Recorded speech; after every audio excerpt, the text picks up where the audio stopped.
memenuhi undangan Menteri Hukum dan HAM, Supratman Andi Aktas, untuk berdiskusi seputar UU Hak Cipta di Kemenkumham pada Rabu, 19 Februari 2025. Sebagai warga negara Indonesia, ia akan selalu taat kepada hukum dan undang-undang yang berlaku. Namun, UU Hak Cipta ini membuat kerancuan dan kebingungan di antara para musisi dan pencipta lagu, sehingga terjadilah kasus yang dialaminya karena gugatan Ari Bias. Baik teman-teman semua, Assalamualaikum warahmatullahi wabarakatuh.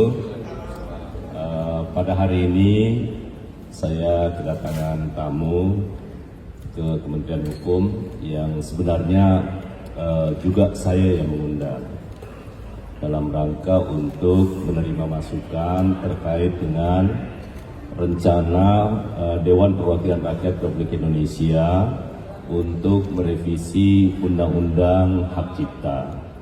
Karena itu, di berbagai kesempatan sebelum Mbak Agnes juga, Menteri Hukum sudah banyak menerima masukan dari semua musisi, pencipta lagu, dan lain-lain sebagainya.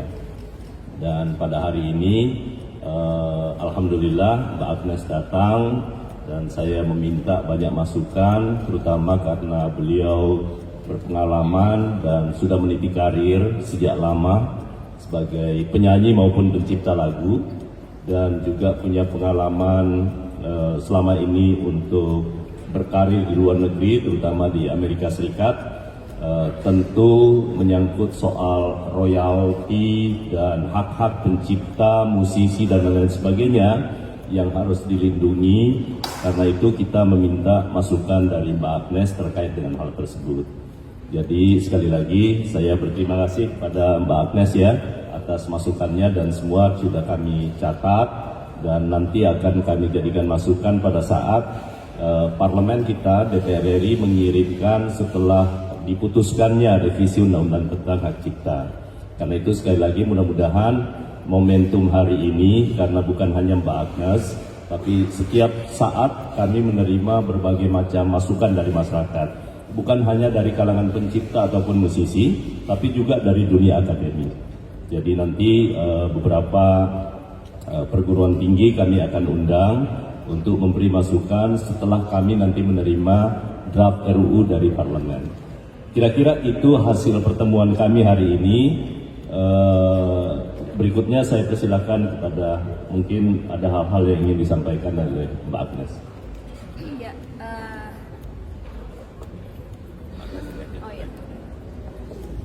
Ya, teman-teman wartawan, thank you banget udah hadir di sini. Sebenarnya jujur aja agak kaget, ternyata banyak sekali yang hadir di sini.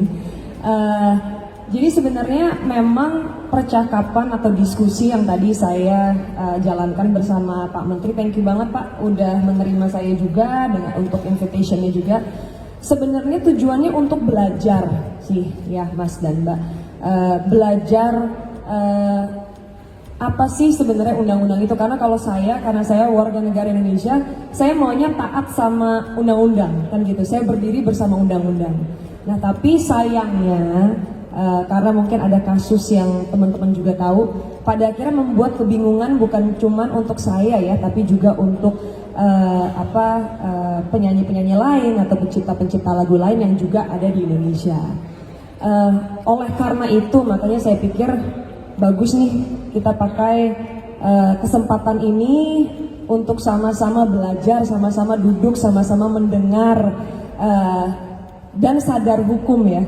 Karena saya tahu kadang-kadang kita cuma bisa ngedengar atau melihat headline aja yang ada di dalam social media, tapi sebenarnya mungkin undang-undangnya tidak seperti itu.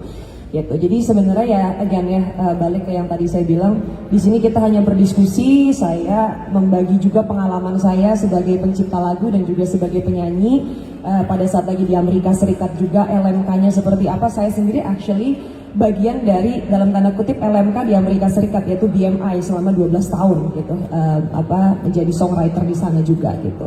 Nah itu yang tadi kita juga sempat bahas ya Pak ya, dan semoga ini bisa membantu ke depannya supaya tidak ada lagi salah tafsir dari undang-undang.